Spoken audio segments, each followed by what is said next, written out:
மரியாதைக்கும் உரிய தில் ராஜா படத்தை வாழ்த்த வந்திருக்கிற நல்ல உள்ளம் கொண்ட ஆருயிர் சகோதரர்களே, மேடையிலே அமர்ந்து படத்தை பற்றி விவரங்களை கூறி இந்த படம் வெற்றி பெறும், சத்யா வெற்றி பெறுவார் என உளம் நிறைந்து வாழ்த்திய என் அன்பு சகோதரர்களே, அப்பாவோட சண்டை போட்டு ஃபேமஸான வனிதா விஜயகுமார் அவர்களே, நீதான் சொன்ன. அதான் அது தெரியும், எல்லாரும் தெரியும். ஓகே, அதுக்கு தான் நீ சண்டையை போடுறது. நவீன கால பிரேமானந்தா அருமை தம்பி அம்பரீஷ் அவர்களே, அவனுக்கு ஏதாவது சம்பளம் கொடுத்துருந்தா அதை வாங்கிடு. அவன் அனுபவிச்ச மாதிரி இந்த படத்தில் யாருமே அனுபவிக்கல. அவன் ஓவராக பேசிட்டு என்ன அடக்கமாக பேச சொல்கிறான். என் பிள்ளைகளில் ஒருவன் அவன், திறமை மிக்கவன். அவனுக்கு இன்னும் ஒரு பெரிய காலம் இருக்கிறது.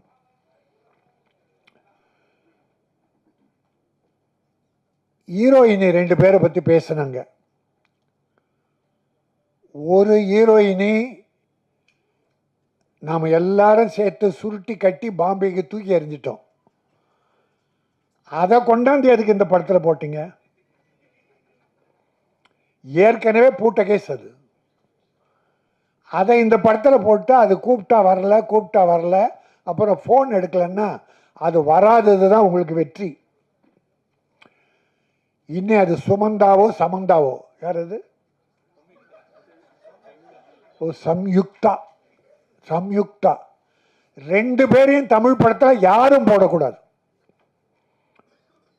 நடித்த படத்துக்கே வரலன்னா இன்னொரு படத்தில் நடிக்க கூப்பிடலாமா? மானமுள்ள தமிழன் படம் எடுத்தால், மரியாதை மிக்க தமிழன் படம் எடுத்தால் இந்த 2 பேரை போடவே கூடாது. நான் பார்த்துக்கிறேன். என் சங்கத்தை நான் இப்படி பயன்படுத்த விரும்பல, எல்லாரையும் வளர்த்து விட தான் நான் பாடுறேன். ஆனால் என் ப்ரொடியூசரை, என் விநியோகஸ்தர்களை கெடுக்க நினைப்பவர்கள், வேதனைப்படுத்துபவர்கள் யாரும் வளரக்கூடாது. இதோ ஒரு வடநாட்டு பெண்,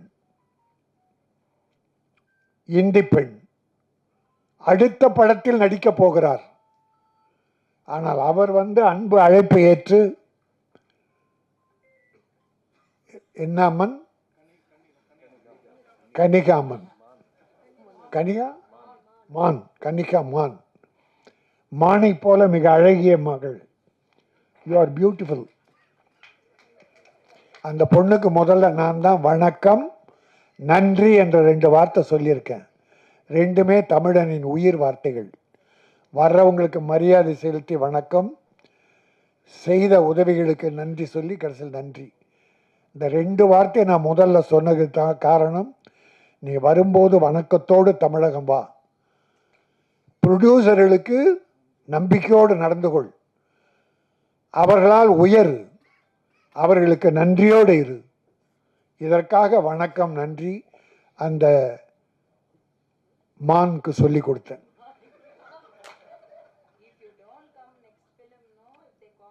என் அருமை தம்பி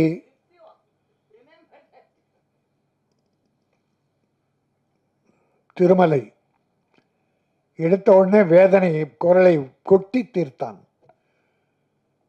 ப்ரொடியூசர் இவ்வளோ கஷ்டப்படுறான், காலம்லாம் கட்டிக்கிட்டு இருக்குமே, எவன் கேட்குறான்? ப்ரொடியூசர் கேட்குறானா? யாரையோ குறை சொல்கிறான், ப்ரொடியூசர் கேட்குறானா?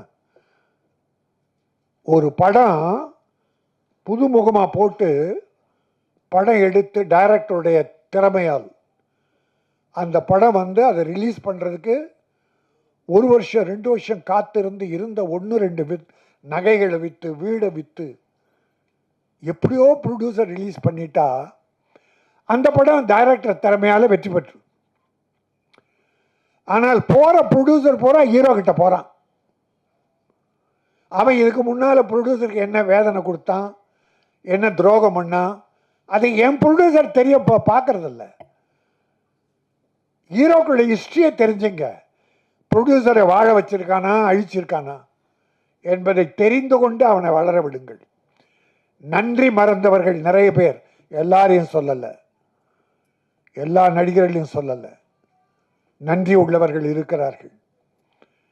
தன்னை வளர்த்து விட்ட ப்ரொடியூசர் உன்னை ஹீரோவை போடும்போது காரில் வந்திருப்பான் கோயம்புத்தூர்ல இருந்து, படம் எடுத்து ரிலீஸ் பண்ணிட்டு சென்னையிலேருந்து பஸ்ஸில் போவான், காரு பங்களா எல்லாம் விற்றுட்டு. நீ காரில் போகிற, ஒரு நன்றி வேண்டாமா? கை நீட்டி சம்பளம் பெற்றோமே, அந்த தயாரிப்பாளர் பஸ்லேயே நடந்து போகிறாரே, முடிந்த உதவிகளை இல்லை இன்னொரு தேதி கொடுத்து அவரை தூக்கி விடுவோம் என்று யாராவது நினைக்கிறார்களா? அப்படி நினைத்தால் அவர்கள் நான் வணங்கும் தெய்வம். உதவி செய்ய வேண்டும், அதுதான் மனித தன்மை. இந்த படத்தில் 2 பாடல்கள் 3 பாடு 2 பாட்டு கேட்டால் ரொம்ப நல்லா, ரொம்ப நல்லா. அவன் திறமை எனக்கு தெரியும், அம்பரீஷுடைய திறமை எனக்கு தெரியும். இன்னும் நேரம் இன்னும் வருது, வரும். ட்ரெய்லர், பியூட்டிஃபுல் ட்ரெய்லர், அற்புதமாக இருந்தது. வெங்கடேஷ் ஒரு கமர்ஷியல் டைரக்டர், அவர் 32 நாளில் இந்த படத்தை முடிச்சிருக்காரு. வாழ்த்துக்கள் வெங்கடேஷ். ப்ரொடியூசர், சின்ன ப்ரொடியூசருக்கெல்லாம் இப்படிப்பட்ட இயக்குனர் வேண்டும். தயாரிப்பாளர்கள் மனவேதனை புரிந்தவன் இயக்குனரானால் ப்ரொடியூசரும் வளருவான், இயக்குனரும் வளரும். இவங்க 2 பேரும் கஷ்டத்தை உணர்ந்த நடிகனும் வளருவான். ஆகவே இந்த படம் எனக்கு மிகப்பெரிய திருப்தி, மிகப்பெரிய மகிழ்ச்சி. இது வெற்றி பெறும். இது தில்லு ராஜா இல்லை, வெல்லும் ராஜா. இந்த படம் வெல்லும், வெற்றி பெறும். அது மட்டுமல்ல, நம்முடைய சத்யா ஒரு ஆண் அழகன், ஒரு தமிழ் மகன், ஊட்டியிலே பிறந்த, குழுகுழு வாசத்தில் பிறந்த ஒரு அருமையான மனம் படைத்தவன். உடற்கட்டுகளை அற்புதமாக வைத்து ஒழுக்க நெறியோடு வாழ்ந்து கொண்டிருக்கிற ஒரு நல்ல மனம். அவனுடைய ஃபேமிலி, அப்பா இராணுவ அதிகாரி. இந்த தேசத்துக்காக தன்னை தியாகம் செய்து கொள்கிற அந்த அர்ப்பணிப்பு தன்மை உள்ள ஒரு அற்புதமான அப்பாவுக்கு பிறந்தவன். நல்ல குடும்பம், அற்புதமான குடும்பம். ஒரு கவர்மெண்ட் ஆஃபீஸ்னால் லஞ்சம் வாங்கியிருப்பான்னு, மிலிட்டரியில் யார் லஞ்சம் வாங்க முடியும்? ஆக லஞ்ச ஊழலற்ற கரைபடியாத கரங்களுக்கு சொந்தக்காரரான அவருடைய இராணுவ அதிகாரி, ஒரு தந்தை பெற்றவன். இவனும் தியாக உள்ளத்தோடு இந்த படம் வெற்றி பெறும். நீ வளருவாய், உன் பின்னால் பல தயாரிப்பாளர் வருவார்கள். தயாரிப்பாளருக்கு மரியாதை கொடுத்து நடந்து கொள். எல்லாரும் எம்ஜிஆர் போல வரணும், எம்ஜிஆர் போல வரணுங்கிறான். எடுத்த உடனே எம்ஜிஆர் போல சீஃப் மினிஸ்டர் ஆயிடணுன்றான். எம்ஜிஆர் எடுத்த உடனே சீஃப் மினிஸ்டர் ஆனாரா? அவர் வாழ்க்கை வரலாறு எந்த நடிக்கினாலும் தெரியுமா? அவர் பட்ட கஷ்டம் தெரியுமா? சாப்பாட்டுக்கு வழி இல்லாமல் சத்யா அம்மா, இதை இவனுடைய பெயரை கொண்டு அவங்க அம்மா சத்யா, அந்த அம்மா 2 பிள்ளைகளை வைத்து கொண்டு சாப்பாட்டுக்கு வழி இல்லாமல் அழுதுகிட்டு இருக்கும்போது பக்கத்து வீட்டில் இருக்கிற ஒரு அம்மா நொய்யை கஞ்சிக்கும் நொய் கொண்டு வந்து கொடுத்து அந்த நொய்யை கஞ்சியாக காய்ச்சி 2 குழந்தைகளுக்கு கொடுத்தாங்க. அப்படியெல்லாம் பிள்ளைகளை வளர்த்ததால் தான் எம்ஜிஆர் ஏழைகள் மீது இரக்கம் கொண்டார். நாம் பட்ட பட்னி யாரும் படக்கூடாது என்றார். அவர் எடுத்த உடனே சீஃப் மினிஸ்டர் விரும்பலை. இப்போ பல பேர் பிள்ளைகளை, நீ டாக்டராக வரணும், நீ வக்கீலாக வரணும், இன்ஜினியராக வரணும், டேய் மனுஷனாக வரணும்னு முதல்ல கற்றுக் கொடுறா, டாக்டர்லாம் வரட்டும் அப்புறம்.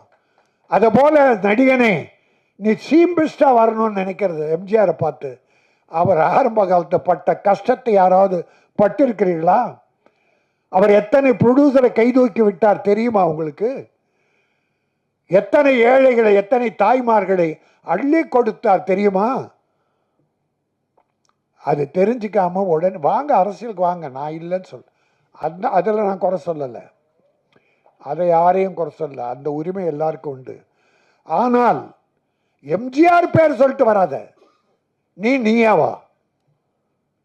ஏன்னா எம்ஜிஆர்னா அதில் ஒரு 25% நல்லது பண்ணியிருக்கணும். ஏழைகளை காப்பாற்றிருக்கணும். அவ்வளோ சேர்த்தார, அவ்வளோ அள்ளி கொடுத்தார. மிஞ்சி இருந்ததை யாருக்கிட்ட கொடுத்தார்?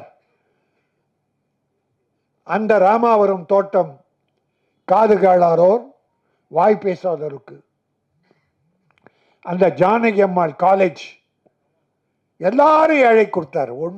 ஒரு காசு எடுத்துட்டு போல. அதனால் அந்த உள்ளத்தில் கொஞ்சம், நான் ஏன் இதை சொல்லுகிறேன் என்றால், சத்யா, நீ எதிர்காலம் உனக்கு நன்றாக இருக்கிறது. எம்ஜிஆரை பார்த்தீங்கன்னா அப்படி இருந்தால் கூட அந்த சிரிப்பு சிந்திக்கிட்டே இருக்கும். சிரிப்பு சிந்திக்கிட்டே இருக்கும். சும்மா அப்படி சிரிச்சுக்கிட்டே இருக்கான் அவர். எந்த ஃபோட்டோ பாருங்கள், நான் நேரில் பார்த்துருக்கேன் அவர்கிட்ட. சிரிக்க மாட்டார், ஆனால் சிரிச்சுக்கிட்டே இருப்பார். அதில் எனக்கு ஒரு 25% எனக்கு தெரியுது. சத்யாவுடைய சாடை கொஞ்சம் இருந்தால் போதும், அதை வளர்த்துக்கோ. ஒரு 2 நீ சிரிச்சாவே கோபம் வருது. ஒன்றுமில்லை, உனக்கு வாழ்க்கை இருக்கிறது, வெற்றி இருக்கிறது. வெற்றி வந்தால் எம்ஜிஆரை போல வா, இல்லைன்னா வராத போ.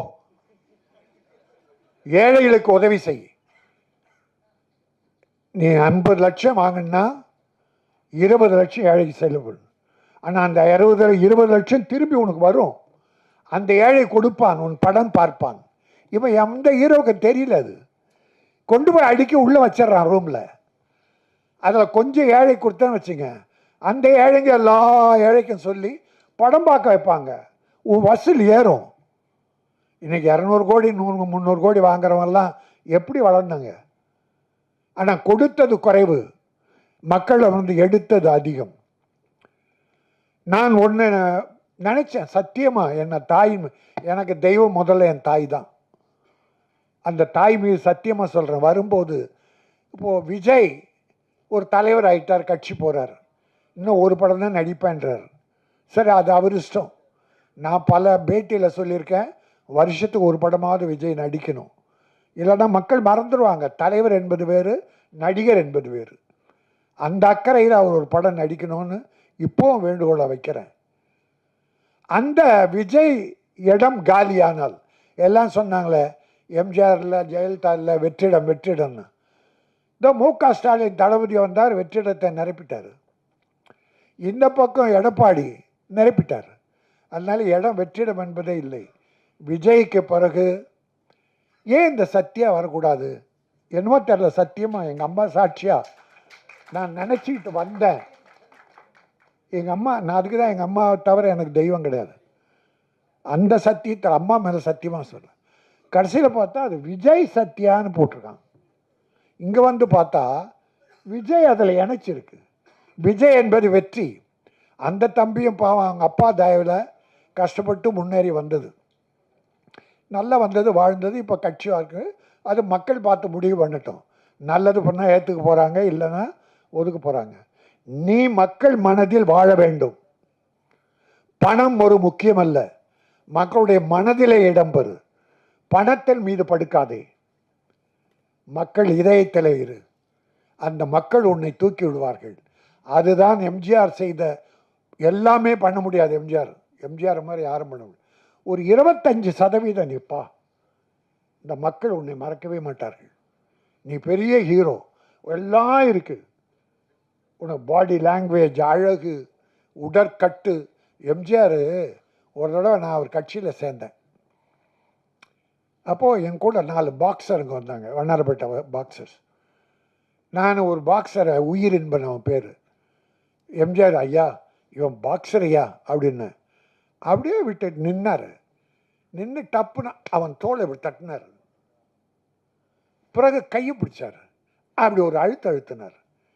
ஏன்னா பாக்ஸர்னா இந்த ஷோல்டர், கை இரும்பு மாதிரி இருக்கும். ஷோல்டர் இரும்பு மாதிரி இருக்கும். பார்த்துட்டு, ஓ வெரி குட், நல்லா பண்ணு அப்படின்னார். எம்ஜிஆர் சொன்ன உடனே அது சோதனை. அதுபோல் இவன் இந்த உடற்கட்டுகள் எல்லாம் இப்படிப்பட்ட பிள்ளைகள்லாம் அவர் வளர்த்து விடுவார். எம்ஜிஆர் அவர் உடம்பை நல்லா வச்சுக்கணும், எல்லாருக்குமே உதவி பண்ணுவார். அதனால் நான் சில வழிகளை சொல்லியிருக்கேன். ஒரு அப்துல் கலாம்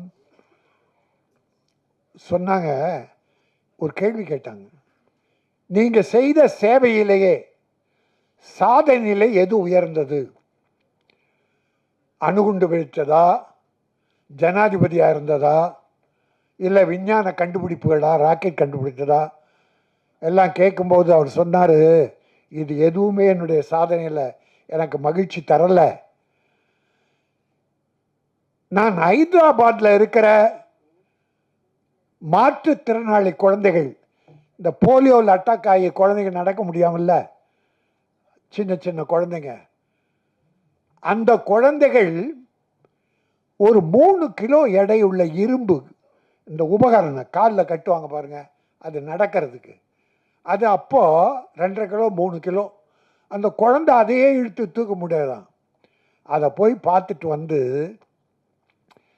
பிளெயின் செய்கிற சில மெட்டீரியல்ஸ் லேஸாக இருக்குமா, ஆனால் உறுதியாக இருக்குமா, அதில் அந்த உபகரணம் செய்தார் கால் நடக்கிறதுக்கு. அது 300-500 கிராமுக்குள்ள. அது ஒண்டிதான் நான் செய்ததிலே எனக்கு ஆத்ம திருப்தியை தருவதுன்னு அப்துல் கலாம் சொன்னார். அணுகுண்டு வெடிச்சு உலக புகழ் பெற்றார், ராக்கெட் கண்டுபிடிச்சு உலக புகழ் பெற்றார், ஜனாதிபதியாகி உலக புகழ் பெற்றார். இதெல்லாம் அவர் சாதனை இல்லையா? இந்த ஊனமற்ற குழந்தை, மன்னிக்கணும், மாற்றுத்திறனாளி குழந்தைக்கு அந்த கால் கவசம் செய்தார், அதுதான் எனக்கு பெருமைன்னு சொன்னான். அதே போல நீ இந்த ஏழைகளுக்கு உதவி செய்தால் அதுதான் உனக்கு பெருமை. சேர்த்து வைக்கிற பணம் எதுவும் உதவி வராது, செய்கிற சேவை வரும். நீ இன்னைக்கு ரொம்ப சுமைகளை தாங்கிட்ட. இந்த படத்தில் நீ ஒரு ஹீரோவா இல்லை, ஒரு ப்ரொடக்ஷன் மேனேஜரை விட அதிகமாக கஷ்டத்தை சிலர் கொடுத்துட்டானுங்க, துரோகிகள். நம்பி கேட்டான், இப்போ கஷ்டப்பட்டு எல்லாத்தையும் கொண்டு வந்து கரெக்ட் பண்ணியிருக்கான் ஒரு ஹீரோ. நீ இதுவரைக்கும் சுமைகளை சுமந்தால் இந்த படத்தின் மூலம் சுகம் உனக்கு வருகிறது.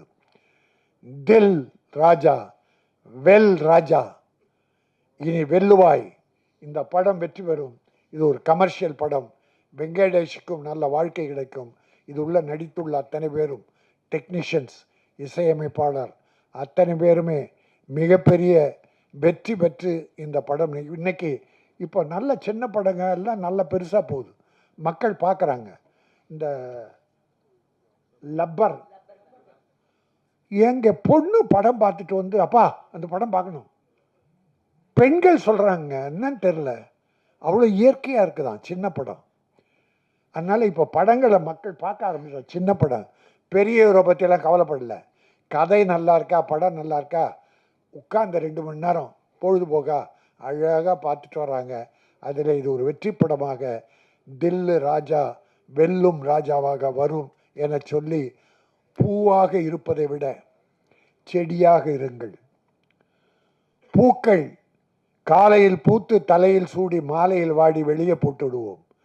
ஆனால் செடிகள் பூத்து கொண்டே இருக்கும், அது மக்களுக்கு உதவி கொண்டே இருக்க வேண்டும். அதே போல நீ செடியாக இரு, பூத்து கொண்டே இரு, மக்களுக்கு உதவி செய்து கொண்டே இரு, நீ வெற்றி பெறுவாய். தில் வெல் சத்யா. நன்றி, வணக்கம்.